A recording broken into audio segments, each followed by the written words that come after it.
আসসালামু আলাইকুম এভরিওয়ান। আজকে আমি আপনাদেরকে খুবই সহজে দোকানের মতো পারফেক্ট পেঁয়াজু বানিয়ে দেখাবো। কোনো ডাল বাটা ঝামেলা ছাড়াই যদি এতটা সুন্দর পেঁয়াজু বানিয়ে নেওয়া যায় খুবই সহজে, তাহলে চলুন পেঁয়াজুগুলি বানিয়ে দেখাই। প্রথমে আমি এখানে 1.5 কাপ পেঁয়াজ কুচি নিয়েছি। পেঁয়াজগুলি একটু বড় করে কেটে নিয়েছি। এরপরে দিয়ে দিচ্ছি কিছুটা কাঁচামরিচ, স্বাদ মতো লবণ দিয়ে দিচ্ছি।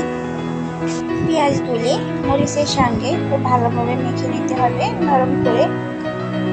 দেখবেন এভাবে ভালো করে মেখে নিলে পেঁয়াজ থেকে পানি বের হবে।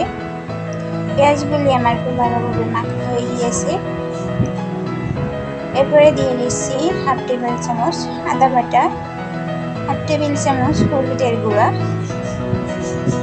1/2 টেবিল চামচ জিরা গুঁড়া। আমি এখানে 1 কাপ বেসন নিয়েছি। বেসনগুলি আমি অল্প অল্প করে দিয়ে মেখে নিব। পানি দিয়ে খুব ভালোভাবে মেখে নিতে হবে। পেঁয়াজু বানানোর সময় পেঁয়াজটা একটু বেশি করে দিয়ে বানানোর চেষ্টা করবেন। পেঁয়াজু বানানোর সময় অতিরিক্ত কোনো মশলা দিতে যাবেন না, তাহলে কিন্তু পেঁয়াজের স্বাদটা নষ্ট হয়ে যাবে।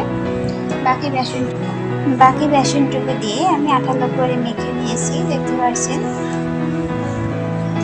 এরপরে একটি কড়াইতে তেল গরম করে নিয়েছি মিডিয়াম আছে। পেঁয়াজগুলি দিয়ে দিচ্ছি তেলের উপরে।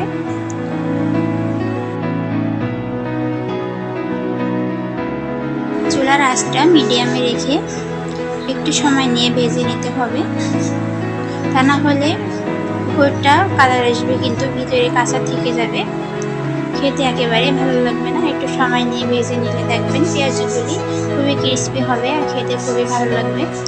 পেঁয়াজগুলি আমি উল্টে পাল্টে ভেজে নিচ্ছি একটু সময় নিয়ে। এভাবে উল্টে পাল্টে ভেজে নেওয়ার চেষ্টা করবেন। দেখতে পাচ্ছেন পেঁয়াজগুলি কিন্তু আমার ভাজা হয়ে গিয়েছে, এখন লাল কালার করে ভেজে নিচ্ছি। এবার তেল ছাড়িয়ে উঠিয়ে নিচ্ছি আমি।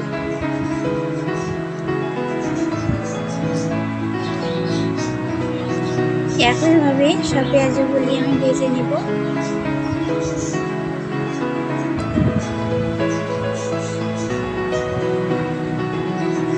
পেঁয়াজগুলি আমার ভাজা হয়ে গিয়েছে, দেখতে পাচ্ছেন। দেখলেই বুঝতে পারছেন কতটা সুন্দর হয়েছে, একেবারে দোকানের মতো পারফেক্ট। ভিডিওটি ভালো লাগলে অবশ্যই সাবস্ক্রাইব করবেন। আর একেবারে খুবই সহজে দোকানের মতো পেঁয়াজি বানিয়ে নেওয়া যাবে।